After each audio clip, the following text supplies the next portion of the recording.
Now, for more on the minorities' position regarding the newly introduced energy sector levy, we're joined in the studio by the Honorable Michael Akwesi-Edu. He's a member of Parliament for Oforikrom and also a member of Parliament's Energy Committee and a former pricing and risk manager at the bulk oil storage and transportation company that is BOST. Honorable, welcome. Thank you. Right. So you've previously served as a risk manager at BOST. You agree that the exchange rate movement significantly affect pricing, right? And in the full value chain also, taxes are typically passed on to consumers, right? Now, if government assures us that this new levy won't lead to price hikes at the pump, what are you worried about? It's quite interesting. Good evening to your viewers. It's quite interesting with this position coming from government. The question I ask myself is some few months or some few years ago, when world market prices moved to about $1,400 per barrel, metric ton, and it was around $150 per barrel, which also moved the pump prices in Ghana to almost 23 cedis. And then the government then worked with the gold for oil policy and brought the prices down all the way to about 14 cedis. Would it have been justified if the government then has said they were going to add 1 cedi because it went all the way up to 23 cedis and they brought it down to 14 cedis? Would they have been acceptable by the same people?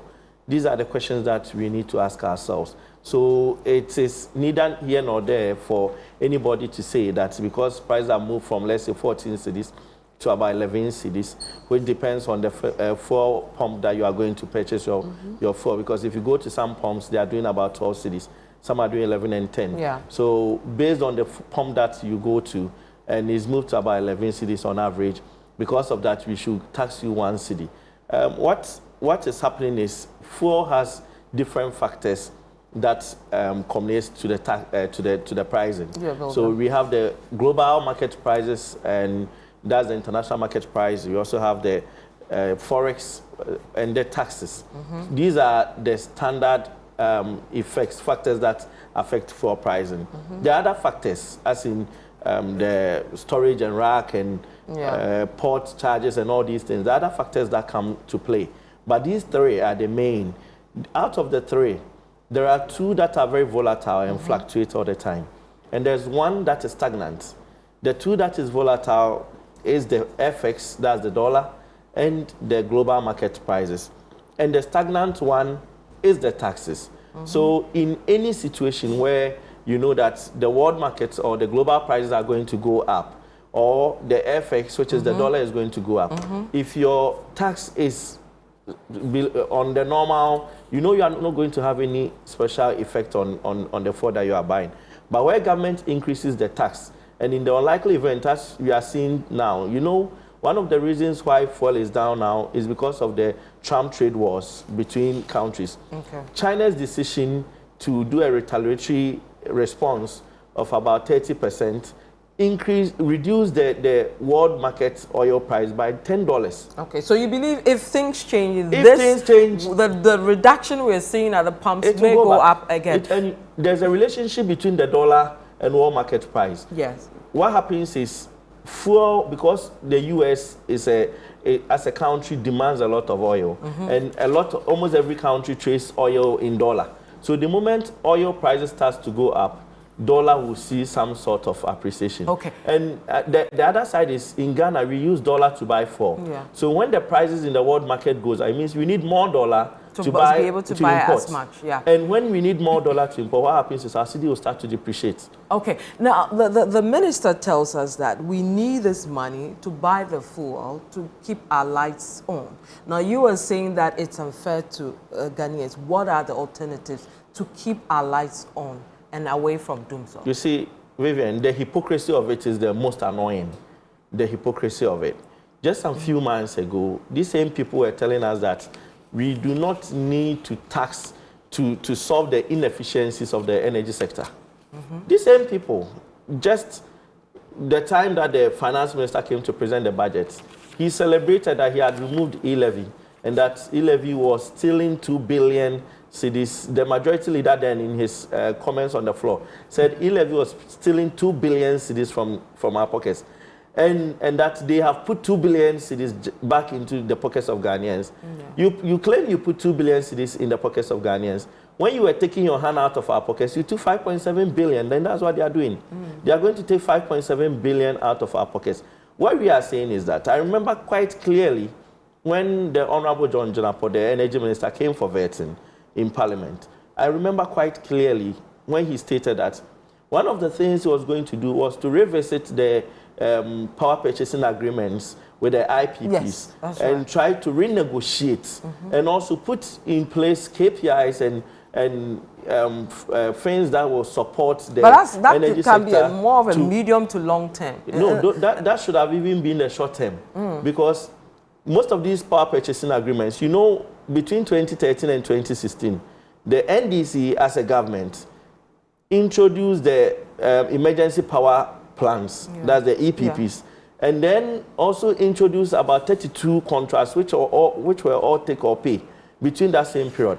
And these take or pay agreements are the reasons why we have the debt that we are having now. You know, before the Akufo-Addo government took over in 2017, there was a $2.5 billion debt left, $2.5 billion debt left. Based on that, we raised the ESLA bond, which raised about 8.7 billion cedis that was used to pay to the BDCs, exactly. And then there was an annual $500 million that the Akufo-Addo government was using to pay this excess capacity charges. So you want them to maintain that So route? what we are saying is, during your campaign and in your vetting, you said you were going to renegotiate because you introduced this take or pay. I didn't introduce it. The Akufo-Addo government didn't introduce it. So it will be difficult for them to even negotiate. But these people are familiar with you because you brought them, you signed the agreements with them. So when you said you were going to renegotiate, we had some level of confidence that we were going to see hope. And based on that, they will bring some of these excess capacity charges down so that we will have some respite. And also fix the losses and distribution and transmission losses within the sector. Then you turn around telling us that you have to introduce this one CD levy, which translates to 8%. And the most interesting of it all is the fact that in one breath, they claim that the one CD levy is going to be used to buy fuel. And in another breath, they tell us that there is debt and they are going to use the one CD levy to pay debt. And that is what is confusing now. We want them to come clear. What are they using the one CD levy for, which is 8%? Are they using it to pay debt? No, we had the leader on the floor say is to keep our lights on. Keep our lights on in which way? Is it paying debt?